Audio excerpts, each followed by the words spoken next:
28 مای رئیس مجلس ملی مجلس عالی جمهوری تاجیکستان رئیس شهر دوشنبه محترم رستم امامعلی جهت انجام دادن سفر رسمی وارد شهر مسکو گردیدند. در فرودگاه بین المللی ونوکوو 2 شهر مسکو مهمان عالی قدر را معاون رئیس شورای فدراسیون مجلس فدرالی فدراسیون روسیه، سفیر فوق‌العاده و مختار جمهوری تاجیکستان در فدراسیون روسیه و دیگر شخصان رسمی گرم و صمیمی استقبال گرفتند. سفر رسمی رئیس مجلس ملی مجلس عالی جمهوری تاجیکستان رئیس شهر دوشنبه محترم رستم امامعلی در فدراسیون روسیه با گذاشتن گلچنبر در نزد آرامگاه سرباز نامعلوم در باغ الکساندر شهر مسکو آغاز گردید. رئیس مجلس ملی مجلس عالی جمهوری تاجیکستان محترم رستم امامعلی در نزد گلخان ابدی گلچنبر گذاشته با دقیقه خاموشی خاطره قهرمانان را پاس داشتند. در این مراسم رئیس مجلس ملی مجلس عالی جمهوری تاجیکستان محترم رستم امامعلی را نمایندگان والا مقام شورای فدراسیون روسیه همراهی نمودند.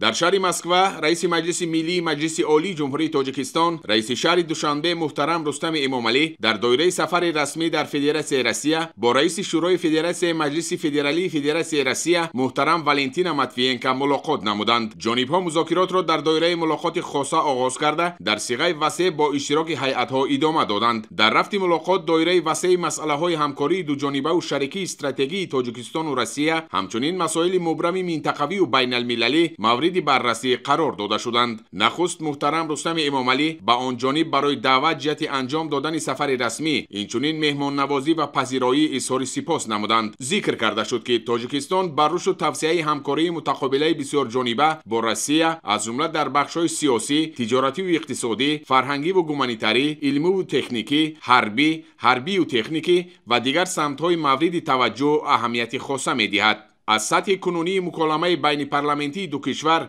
اظهار قناعتمندی کرده شد. جانب‌ها به سطح امروزه مناسبت‌های تاجیکستان و روسیه که به عنعنه‌های همدیگر فهمی، برابر حقوقی و اعتماد طرفین اساس یافته با تلاش‌های مشترک سران دو دولت محترم امامعلی رحمان و محترم ولادیمیر پوتین پیوسته تحکیم می‌یابد بهای بلند دادند. در رفت واخوری وضع کنونی و دورنمای مناسبت‌های دو کشور در ساحه‌های آینده‌دار تجارتی و اقتصادی، انرژتیک و صنعت مورد بررسی قرار داده شده. در این ضمن فراهم آوردن شرایط‌های مساعد رشد بیشتر همکاری بین منطقه‌های دو کشور مهم دانسته شد. هر دو جانب از سطح همکاری در ساحه فرهنگی و گومانیتری از جمله رابطه‌های عملی در ساحه‌های معارف، فرهنگ و سیاحی قناعتمندی حاصل نمودند. در رفت صحبت همچنین عاید به مسئله‌های مهاجرت مهنتی و دیگر موضوعهای مورد توجه گفتگوی سودمند صورت گرفت. در ادامه ملاقات تاکید گردید که دو کشور در عرصه بین المللی همکاری فعال دارند. اینچنین در ارتباط با سال بین المللی حفظ پریخ‌ها اعلان گردیدن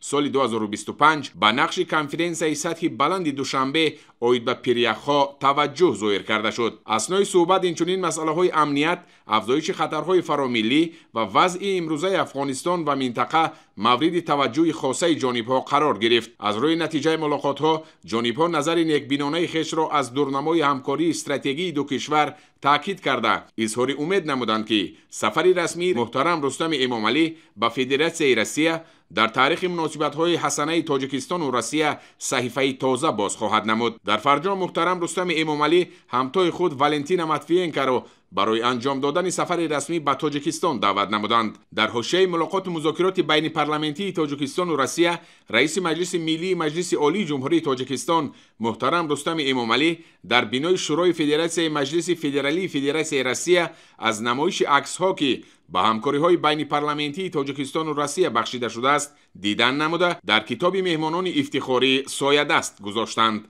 در حوزه سفر رسمی در فدراسیون روسیه رئیس مجلس ملی مجلس عالی جمهوری تاجیکستان رئیس شهر دوشنبه محترم رستم امامعلی با پرزیدنت فدراسیون روسیه محترم ولادیمیر پوتین ملاقات نمودند. در آغاز ملاقات محترم رستم امامعلی پیام گرم و تمنیات صمیمانه پرزیدنت جمهوری تاجیکستان پیشوای ملت محترم امامعلی رحمان را با پرزیدنت فدراسیون روسیه محترم ولادیمیر پوتین رسانیدند. در واخور مجموعه دایره وسیع مسئله‌های همکاری شریکی استراتژی و همپیمانی تاجیکستان و روسیه بررسی کرده شد. با قناعتمندی ذکر گردید که روابط بین پارلمانتی دو کشور پیوسته به سطح صفتا نو راه اندازی می‌گردد. تمایل مثبت همکاری متقابل دو کشور در بخش‌های سیاسی، تجارتی و اقتصادی، فرهنگی و گومانیتاری و حربی که در نتیجه مکالمه سیاسی منتظم و اعتماد بخش در سطح عالی به دست آمده است تاکید کرده شد. در این رابطه محترم رستم امامعلی بار دیگر نتیجه های باقرار سفر رسمی اخیر پرزیدنت جمهوری تاجیکستان پیشوای ملت محترم امامعلی رحمان را به روسیه یادآور شده برای دستگیری و توجه در عملی گردیدن دو لایحه مهم اجتماعی در شهر دوشنبه، بینای تئاتر دولتی روسی به نام مایاکوفسکی و مرکز کودکان بالایقت سیریوس با پرزیدنت فدراسیون روسیه محترم ولادیمیر پوتین اظهار سپاس نمودند. با ذکر ظرفیت‌های بزرگ استفاده نشده، توسعه فعالیت کمیسیون بین حکومتی عاید به همکاری اقتصادی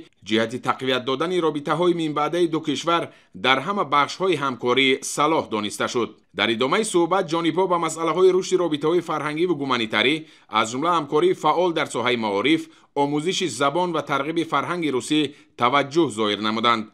مسئله های مهاجرت مهنتی و روانه ساختن تلاش ها برای حل جنبه های حل طلب این ساحه از موضوع های دیگر صحبت جانب ها بود. وابسته به وضع سیاسی جهان و منطقه از جمله اطراف وضع نااستوار در افغانستان و دیگر مسئله های مبرم روزنامه بین المللی مبادله افکار صورت گرفت.